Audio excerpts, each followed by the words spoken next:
আসসালামু আলাইকুম, কেমন আছেন সবাই? আশা করি আল্লাহর রহমতে অনেক ভালো আছেন। আজকের ভিডিওটা কিন্তু সকাল সকাল শুরু করেছি। তো সকাল সকাল বিছানার চাদরটা তুলে নিলাম, অনেক নোংরা হয়েছিল। তো তার সাথে একটু দুষ্টামি করতেছিলাম আর ঘরের কাজগুলা সেরে নিচ্ছিলাম। আসলে কাজ করতে করতে বাচ্চাদের সাথে খেলা করলে কিন্তু তাদেরও একটু ভালো লাগে, নিজের কাছেও ভালো লাগে। তো যাই হোক, আজকে এই লাল টুকটুকে চাদরটা বিছিয়ে নেব। তো বিছানার চাদর কিন্তু পাড়া শেষ, বালিশের কাভারটা চেঞ্জ করলাম না। তো চলেন একটু বাগান ঘুরে আসি। তো এই যে আমার বারান্দার বাগান, গাছগুলা আপনাদের সাথে অনেকদিন শেয়ার করা হয়নি। তো এই যে আমার এখানে উচ্ছে গাছ, ফুলের গাছ, অ্যালোভেরা গাছ। উচ্ছে গাছটা অনেক গ্রোথ হয়েছে, বাট ফল হচ্ছে না। ফুল হয়েছিল মাঝে, কিন্তু ফল হয়নি এখনো। তো যাই হোক, ইনশাল্লাহ পরবর্তীতে হবে। আর এই যে দেখেন আমার ফুলের গাছ, কত সুন্দর একটা ফুল ধরে আছে, কিন্তু কালারটা বোঝা যাচ্ছে না। আর এখানে ওই যে অনেকগুলা ফুল ফুটেছে, এই ফুলগুলা আমার কিন্তু অনেক পছন্দের গাছ। আমি অল্প কয়েকটা গাছ নিয়ে আসছিলাম বাড়ি থেকে, তো সেগুলাই কেটে কেটে এতগুলা বানিয়েছি।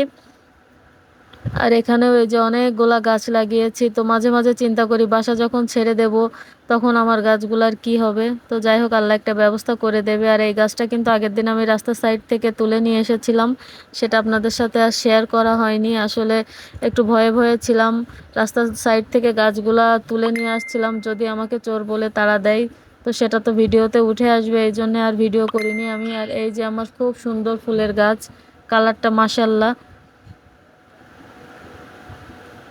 তো আপনারা কে কে আছেন আমার মতো গাছ লাগাতে পছন্দ করেন, অবশ্যই কমেন্টে জানাবেন। আর এই গাছটা কিন্তু আমার আম্মা পাঠাইছিল, আপনাদেরকে দেখিয়েছিলাম। তো গাছটা মাশাল্লাহ বেঁচে গেছে, ফুলও ধরেছে।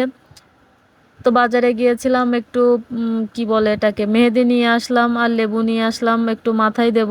চুলের অবস্থা বেহাল, অনেক দিন ধরে কিছুই দেয়া হয় না চুলে। তো তারা বসে গেছে এখানে এই যে মেহেন্দি ছাড়াতে। তো তাদের কাছে এগুলো ছাড়াতে দিয়ে আমি একটু অন্য কাজে যাব। আর এখানে কচু নিয়ে আসছি, কচু শাকটা অনেক মোটা মোটা ছিল, দেখতেই মাসাল্লাহ খেতে মনে চাইলো, তো এই জন্য নিয়ে আসলাম কচু শাক। তো এগুলা কাটাকাটি করব, রান্না করব।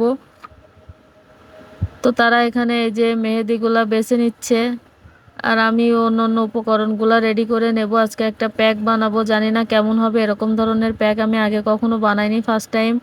আর এগুলা এখানে রং করে এই যে শুকাতে দিয়েছি, এখনো পুরোপুরি কালার করা শেষ হয়নি। তো শেষ হলে আপনাদের সাথে অবশ্যই সেটা শেয়ার করব। তো চলেন প্যাকটা বানাই। তো এই যে আমি হচ্ছে মেহেদিগুলা সব ছিঁড়ে ধুয়ে নিলাম আর দিয়ে দেবো এবার ব্লেন্ডারের মধ্যে। আমি এভাবে কখনো পেস্ট বানাইনি, এই ফার্স্ট টাইম, জানি না কেমন হবে। যদি ভুল ত্রুটি হয় ক্ষমা দৃষ্টিতে দেখবেন, আর ভুলটা শুধরিয়ে দেবেন। আরও কি কি করলে ভালো হয় চুলের জন্য সেটাও আমাকে জানাবেন, আমি খুব খুশি হব। তো এই যে মেহেদিগুলো আমি ধুয়ে নিয়ে নিলাম, মেহেদিরও প্রচুর দাম।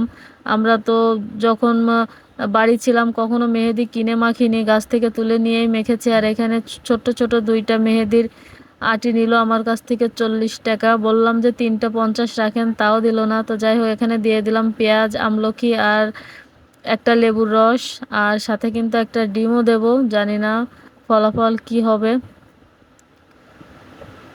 তো লেবুটাতে প্রথমে ভেবেছিলাম যে হচ্ছে রস হবে না, কিন্তু ভালোই রস ছিল লেবুটাতে। একটু জোরে প্রেসার দিতে হচ্ছিল, কিন্তু অনেক রস ছিল। তো একটা লেবু আমি পুরোটাই দিয়ে দিয়েছি। আর এখানে 2টা পেঁয়াজ, 4টা আমলকি আর একটা ডিম, এটা দিয়ে আজকে পেস্ট বানাবো। দেখি যদি ফলাফল ভালো হয় তো নেক্সট টাইম অন্য কিছু ট্রাই করব।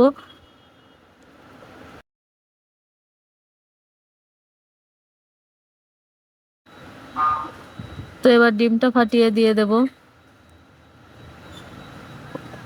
আমি কিন্তু ডিম পুরোটাই দিয়ে দিয়েছি, জানি না ভুল হলো না ঠিক হলো বুঝতেছি না। তো দিয়ে দিলাম পুরোটা ডিম, এবার এটা ব্লেন্ড করে নেব। তো চলেন ব্লেন্ড করে নিয়ে ফিরে আসি। তো এই যে ব্লেন্ড করে নিয়ে আসলাম, তো ঢেলে নেব এটা এখন বাটিতে।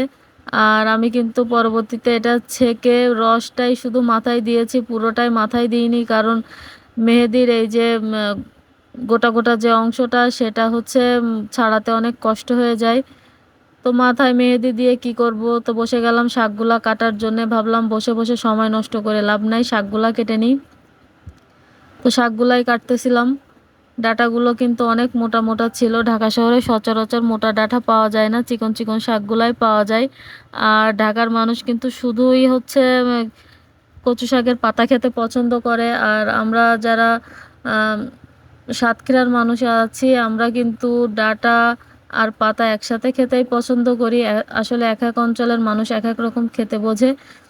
তো যাই হোক, ডাঁটাগুলো কেটে নিচ্ছে, এটা রান্না করব আজকে, এটা দিয়েই ভাত খাবো।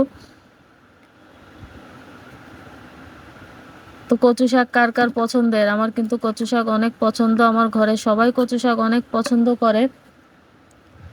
আর শাক অবশ্যই আমাদের সবার খাওয়া উচিত, শাক স্বাস্থ্যের জন্য অনেক ভালো। তো আমি একটু পানি দিয়ে তার মধ্যে চিংড়ি মাছ কাঁচামরিচ দিয়ে লবণ হলুদ দিয়ে একটু পানিটাও ফুটিয়ে নিয়ে তারপরে কচু শাকগুলো দিয়ে দিচ্ছি। আর আমার হাত মেহেদিতে লাল হয়ে গেছে, সেটাই দেখাচ্ছিলাম আপনাদের।